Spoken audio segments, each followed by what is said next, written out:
no temáis, porque he aquí os doy nuevas de gran gozo que será para todo el pueblo, que os ha nacido hoy en la ciudad de David un Salvador que es Cristo el Señor. Esto os servirá de señal. Hallaréis al niño envuelto en pañales, acostado en un pesebre.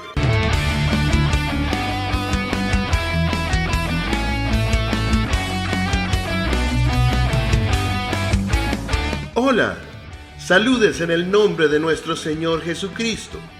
Les habla Guillermo Martínez, llegando a usted a través de la iglesia virtual Ebenecer, para entregarle un mensaje de reflexión y de esperanza para la salvación eterna en Cristo Jesús.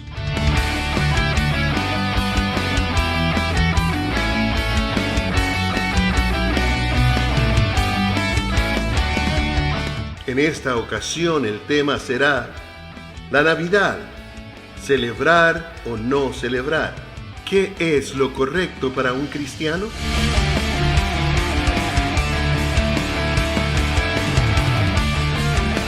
La mayoría de las iglesias cristianas celebran la Navidad. Decoramos, cantamos canciones y tenemos servicios especiales. Nos reunimos en nuestros hogares con nuestros seres queridos para festejar y dar regalos. Y caminamos por ahí deseándonos una feliz Navidad. ¿Pero tenemos razón al hacer todo esto?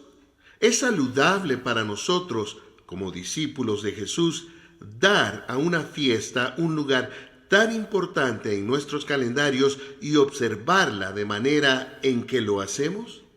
¿O tal vez hemos aceptado sin crítica alguna ritos, prácticas y símbolos que son irremediablemente paganos y que se oponen a la adoración del único Dios verdadero en nuestras vidas e iglesias? No es sorprendente que no haya escasez de voces que afirman que esto último es de hecho lo que está sucediendo cuando los cristianos celebran la Navidad. Entonces, ¿qué hacemos? ¿Cómo evaluamos dos posiciones muy diferentes sobre esto? Una que ve la Navidad como el tiempo más maravilloso del año y otra que la ve como una idolatría. En Latinoamérica, por ejemplo, donde predomina el catolicismo, se le da más honra a la Virgen María que al Salvador del mundo, y donde se idolatra a la criatura antes que al Creador. Al igual que con muchas cosas, primero reconocemos esto como una área en la que los cristianos pueden, en buena conciencia, aceptar la Navidad o no estar de acuerdo en celebrar. Antes de desafiarnos unos a otros en áreas moralmente ambiguas, debemos meditar en el consejo de Pablo en Romanos capítulo 14, donde instruye a los creyentes que no están de acuerdo en cuestiones potencialmente divisivas a aprender a vivir amablemente unos con otros. Como dice Efesios 4:3, solícitos en guardar la unidad del Espíritu en el vínculo de la paz. La iglesia debería ser un lugar donde las personas que tienen fuertes convicciones sobre temas controvertidos poder tener comunión junto a aquellos que no lo tienen, o incluso con aquellos que están convencidos de lo contrario. Esto significa ser lentos para juzgarse unos a otros y ser sensibles a aquellos que son débiles de conciencia. Nuestra esperanza es la misma que la de Pablo, pero el Dios de la paciencia y de la consolación os dé entre vosotros un mismo sentir según Cristo Jesús, para que unánimes a una voz glorifiquéis al Dios y Padre de nuestro Señor Jesucristo. Romanos 15, del 5 al 6. Por otro lado, esto no significa que las iglesias, y me refiero a las iglesias cristianas únicamente, no deban tomar posiciones sobre si celebrar o no la Navidad. Una iglesia cristiana debe decidir si la observa o no la Navidad. Si la iglesia decide celebrar la Navidad, entonces la iglesia decide de qué manera se hará la celebración. Si la iglesia decide no observar la Navidad, de igual manera, la iglesia deberá compartir la razón del por qué. En ambos casos debe tenerse presente Romanos capítulo 15. A menudo se afirma que muchos de los adornos que asociamos con la Navidad tienen sus orígenes en el paganismo. En el calendario romano, el 25 de diciembre es la fecha del solsticio de invierno, o sea, el día en que el polo norte se inclina más lejos del sol, produciendo el día más corto de luz solar de todo el resto del año. En la antigua Roma, el 25 de diciembre estaba precedido por Saturnalia, un festival en honor a la deidad romana Saturno, que incluía, entre otras cosas, el encendido de velas, fiestas, coronas de hoja perenne y regalos. El muérdago, conocida en los Estados Unidos como mistletoe, es una planta con una gran tradición navideña en muchos países. Según el historiador romano del siglo I, Plinio el Viejo, el muérdago era utilizado por los druidas celtas en un ritual de curación. En el siglo X o el siglo X, Haakon I, conocido también como Haakon el Bueno, fue rey de Noruega entre los años 934 al 961 después de Cristo. Este rey tomó medidas estrictas para fusionar el festival pagano Yule con la Navidad. Se ha sugerido que gran parte de las imágenes de Santa Claus derivaron de las representaciones de Yule, quien era considerado un dios nórdico, también llamado Odín o Wudin. De acuerdo a la leyenda nórdica, Yule tenía barba blanca y volaba por el cielo en un caballo de 8 patas para entregar regalos.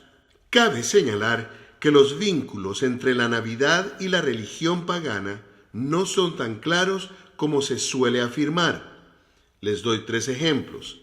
El primero, Plinio, de nuevo un autor del siglo I. Él es la única referencia al uso del muérdago o mistletoe entre los druidas, y su informe puede basarse en rumores, ya que no tenemos registros escritos que lo anterior dicho sea cierto, excepto en la mitología alemana. El segundo, sí hay evidencias de que los cristianos conectaron el solsticio del invierno con el nacimiento de Jesús por razones teológicas, pero no fue para cristianizar o fusionar el dios de Roma Saturno con la Navidad. El tercero es que en el mundo antiguo los eventos astronómicos significativos no eran solamente para un solo propósito definido. Las Escrituras nunca mencionan fechas específicas para celebrar o no celebrar algún evento. La Biblia solo menciona tiempos. La Biblia no tiene fechas establecidas para eventos de importancia, pero tampoco prohíbe el que se establezcan fechas para eventos relevantes. Las fases lunares se utilizaron para establecer el calendario festivo de Israel. Por ejemplo, leamos Primera de Crónicas, capítulo 23, del versículo 30 al 31. Y para asistir cada mañana, todos los días, a dar gracias y tributar alabanzas a Jehová, y asimismo por la tarde, y para ofrecer todos los holocaustos a Jehová, los días de reposo, lunas nuevas y fiestas solemnes, según su número y de acuerdo con su rito, continuamente delante de Jehová. Esto no debería sorprendernos a nosotros que confesamos que las luminarias celestiales fueron colocadas en el cielo por signos y por estaciones. Leamos Génesis capítulo 1, versículo 14. Dijo luego Dios: haya lumbreras en la expansión de los cielos para separar el día de la noche y sirvan de señales para las estaciones, para días y años. ¿Qué de la tradición de los árboles navideños? Lo cierto es que los orígenes del árbol de Navidad son tan ambiguos que su verdadero origen y significado simbólico no se pueden discernir de manera confiable, dado nuestro conocimiento histórico actual. Se dice que los adornos en los árboles eran manzanas decorativas. En las religiones paganas, las manzanas significaban fertilidad, o el árbol de la vida mencionado en Génesis capítulo 2 y 3. Pero de todo esto no hay nada escrito, sino más bien eventos que alguien, como el chisme, los proclamó como verdaderos y reales. Incluso, si nada de esto fuera así, o si alguien con mucho más conocimiento en la historia de la tradición navideña demostrara que cada palabra de lo anterior dicho fuera incorrecto, e incluso si se multiplicaran los ejemplos demostrando que la Navidad tiene raíces paganas, no importaría. ¿Y eso por qué sería? Sería porque el significado de las palabras y símbolos culturales depende de cómo sean utilizados por personas particulares, en lugares particulares y en momentos particulares, incluyendo los nuestros. En otras palabras, los símbolos de la Navidad, las fechas, los árboles, los regalos, el muérdago o mistletoe, solo tienen los significados que nosotros les asignamos. El hecho de que un hombre lleva el cabello largo no quiere decir que sea un Sansón, ni que sea un nazareo. Sansón tenía su fuerza porque Dios se la daba, y no precisamente porque traía el cabello largo. El significado de algo solo es válido a los ojos del espectador. Por definición, es algo que asignamos subjetivamente a las cosas. Cuando miramos al pasado y observamos el significado de los objetos culturales, tales como adornos, escritos, libros, etc., estamos descubriendo lo que las personas que lo usaron hace ya mucho tiempo querían decir con ellos. Cuando miramos al pasado y observamos el significado de los objetos culturales, tales como adornos, escritos, libros, etc., estamos descubriendo lo que las personas que los usaron hace ya mucho tiempo querían decir con ellos. Es posible que en muchas ocasiones decidimos aceptar lo que se nos comunica a través de estas cosas como algo verdadero o digno de creencia o práctica. En otras ocasiones, puede que no. El significado histórico de lo que un objeto tuvo una vez no siempre permanece con el mismo significado hasta el final de los tiempos. Ejemplo de esto es la cruz. La representación de la cruz ha sido algo sumamente vergonzoso porque en ella se crucificaban a los criminales más malos. La muerte en una cruz estaba reservada para los hombres con un historial de crímenes sumamente malos. Después de la muerte de Cristo, la cruz pasa a ser el símbolo cristiano más significativo. Hoy en día, una iglesia cristiana se identifica con una cruz en lo más alto de su cúpula. Entonces, podríamos decir, colgar bulbos rojos y velas en un árbol de hoja perenne solían significar esto, pero ahora queremos decir esto con eso. O incluso hacemos esto solo porque se ve bonito. Algunas personas solían pensar que el muérdago o mistletoe tenía propiedades curativas. Ahora sabemos que eso es una tontería. Y cuando lo colgamos, significa que si tú y alguien más terminan de pie debajo de él, tienen que besarse. Una práctica que podría ser objetable para algunos, pero aceptable para otros. Y eso estaría bien. Los objetos culturales son constantemente asignados y reasignados con significados opuestos por las personas que lo observan y utilizan. El punto es el siguiente: solo porque algo tuviera un significado para algunas personas en un momento y lugar en particular, no significa que siempre tenga ese significado. Ni el uso o el empleo de ese objeto signifique que se está respaldando, apoyando o se cree lo que se ha dicho al respecto. Pensémoslo de esta manera. ¿Está mal llamar a los días de la semana por sus nombres tradicionales? Históricamente, cada uno de sus nombres está vinculado a deidades paganas. El lunes proviene de la palabra anglosajona Monday, que hoy en día se dice Monday. Su significado se traduce como día de la luna, al igual que el francés lundi o el español lunes. Todos los lunes en el paganismo antiguo se le hacía celebración a la luna. Para los griegos, Selene era la diosa de la luna. Los miércoles, jueves y viernes provienen de dioses nórdicos. Odín o Woden se convirtió en miércoles, Thor se convirtió en jueves y Freya es claramente viernes. El dios del martes es el germánico Tiu, el dios de la guerra. Los dos últimos días de la semana, en un comienzo, tuvieron en sus nombres, al igual que el resto, influencia greco-romana. Sin embargo, sus nombres recibieron cambios. El día sábado de Saturni 10 proviene de Saturno o Cronos en mitología griega. Su significado era Dios del tiempo.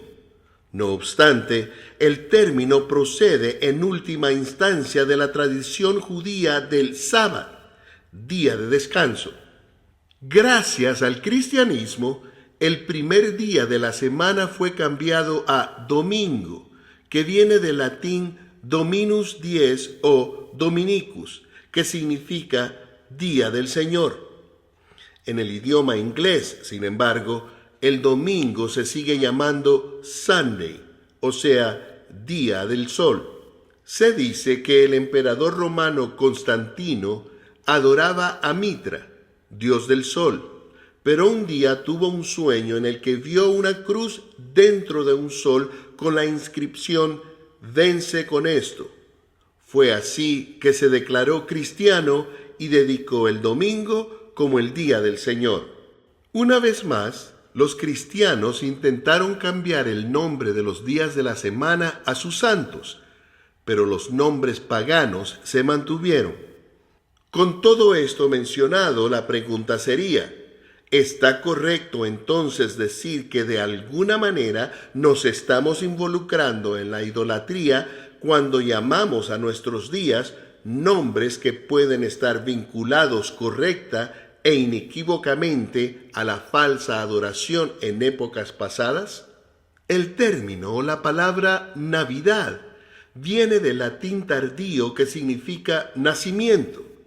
En inglés se usa la palabra Christmas, que significa misa de Cristo, palabra usada por los católicos romanos.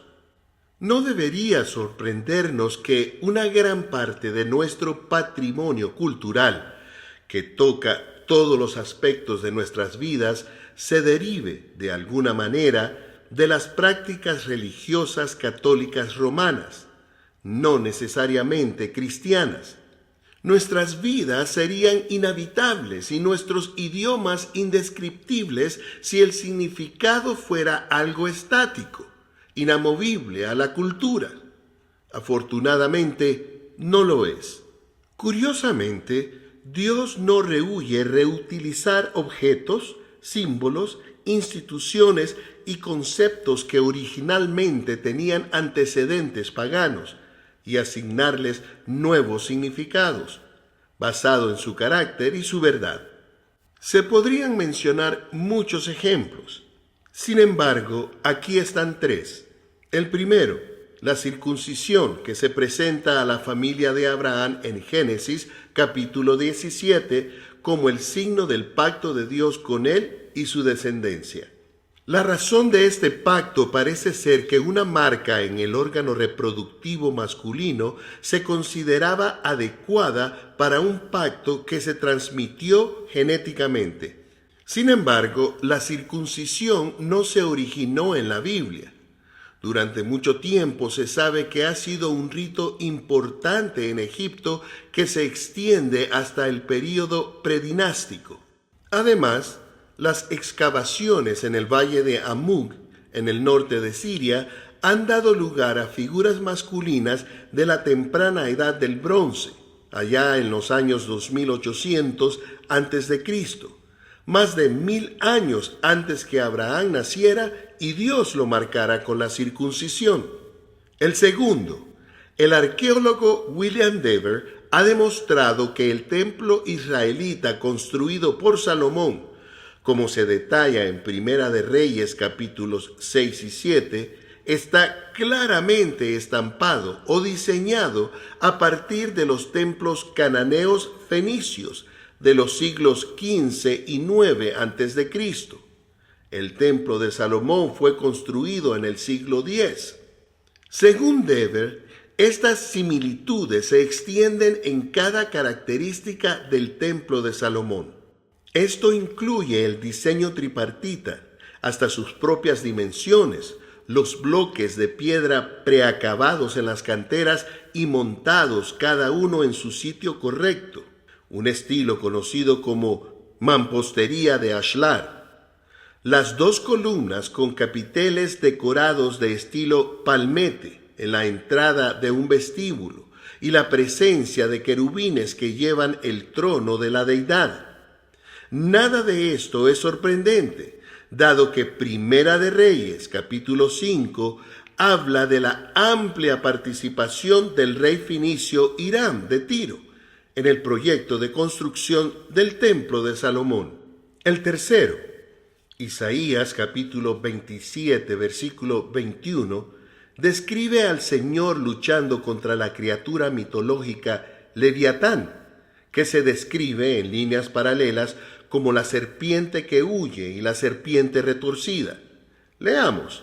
En aquel día Jehová castigará con su espada dura, grande y fuerte, al Leviatán, serpiente veloz, y al Leviatán, serpiente tortuosa, y matará al dragón que está en el mar. Isaías escribió esto a finales del siglo VIII, al menos 7 siglos antes de la venida de Cristo. Los escribas ugaríticos usaron un lenguaje idéntico para contar la supuesta derrota de su dios Baal al monstruo marino Leviatán, descrito por ellos como la serpiente que huía o la serpiente retorcida, la que se estrecha con 7 cabezas. Tengamos en cuenta el plural cabezas de Leviatán. Leamos el Salmo 74, versículo 14. Magullaste las cabezas del Leviatán y lo diste por comida a los moradores del desierto. Para que quede claro, la Biblia no nos compromete a creer en los monstruos marinos de 7 cabezas, o que Isaías se está entregando al mismo tipo de extenso mito conocido de las otras naciones antiguas del cercano oriente. Tengamos en cuenta también, como ejemplo, que los escribas ugaríticos describen los sucesos de la derrota de Baal como parte de una narrativa mucho más larga y detallada, mientras que Isaías simplemente menciona esto de pasada. Isaías no afirma que Leviatán es real. De lo que afirma es que el Señor en realidad tiene una espada dura, grande y fuerte. Lo que esto significa, sin embargo, es que el profeta no ve nada malo en reapropiarse de elementos de las imágenes religiosas paganas para contar la verdadera historia del único Dios verdadero. Por lo tanto, Es difícil ver cómo hay idolatría en símbolos que en algún momento estuvieron asociados con una falsa religión y que ahora tienen un nuevo significado y connotaciones que, al menos idealmente, están dirigidas a glorificar a Cristo. En tiempos antiguos era común encontrar pianos en burdeles y cantinas. Hoy en día son pocas las iglesias que no tienen piano como parte de sus instrumentos de alabanza. Otro punto de objeción para no celebrar la Navidad es que el Nuevo Testamento no prescribe nuevos días festivos que los cristianos están obligados a observar. Eso estaría en contraste con los días santos requeridos para los israelitas en el Antiguo Testamento en pasajes como Levítico capítulo 23. De hecho, los cristianos ni siquiera están obligados a practicar un descanso del séptimo día. Leamos Romanos capítulo 14, versículos 5 y 6. Uno hace diferencia entre día y día.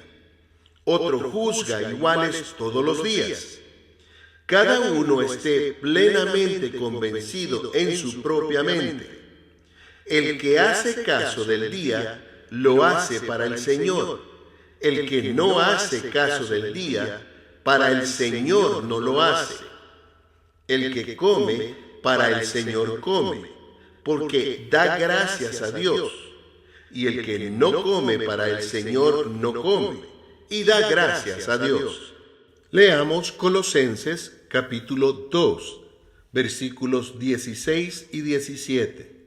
Por tanto, nadie os juzgue en comida o en bebida, o en cuanto a días de fiesta, luna nueva o días de reposo, todo lo cual es sombra de lo que ha de venir, pero el cuerpo es Cristo. Colosenses nos instruye en contra de exigir la observancia de días especiales. Este es un buen punto y hay que reconocerlo. Ciertamente no hay nada malo o no cristiano en no celebrar la Navidad. Por otro lado, hay buena evidencia positiva en el Nuevo Testamento de que las iglesias, bajo la dirección de los apóstoles, conmemoraron el primer día de la semana, el día en que Cristo resucitó, como el día del Señor, y lo observaron como un día especial de adoración corporativa, al igual que lo hacemos hoy en día.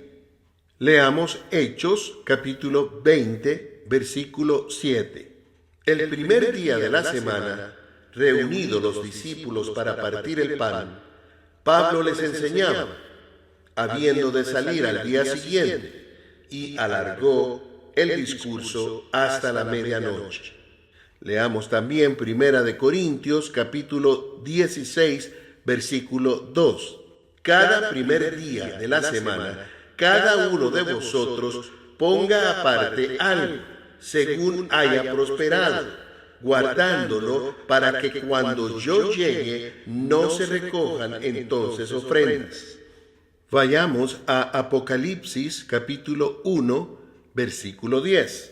Yo estaba en el Espíritu en el día del Señor, y oí detrás de mí una gran voz como de trompeta.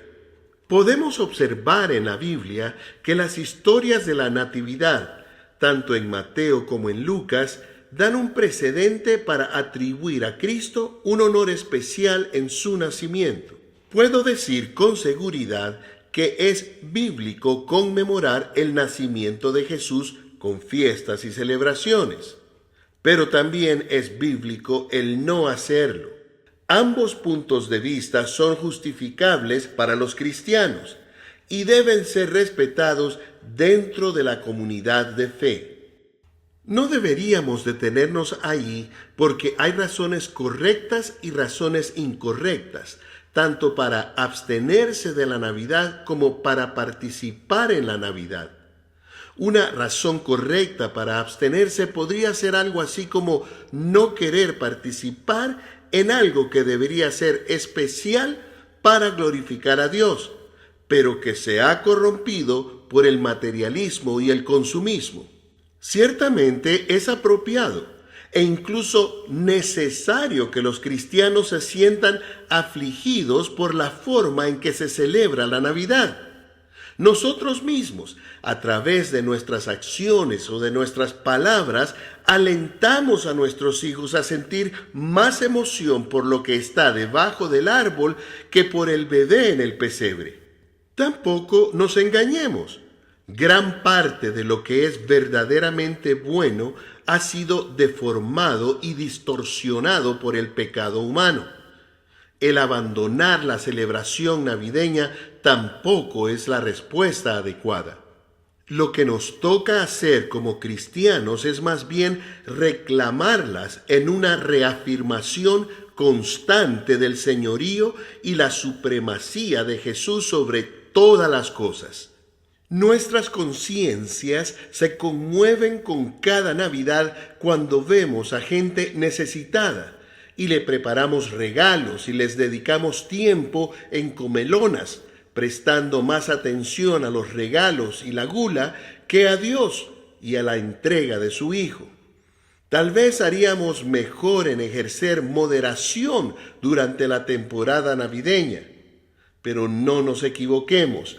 El significado de la Navidad, el nacimiento de Jesús, es y debe ser la causa de la gran celebración. No siempre tenemos el oído presto al mundo incrédulo, pero en Navidad sí lo hacemos. Así que no dejemos de proclamar la buena nueva de gran alegría para todo el pueblo, porque para nosotros los cristianos ha nacido en este día, en la ciudad de David, un Salvador que es Cristo el Señor.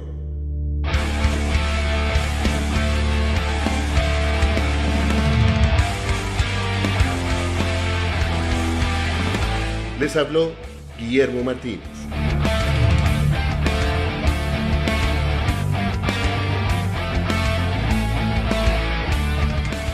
Bendiciones.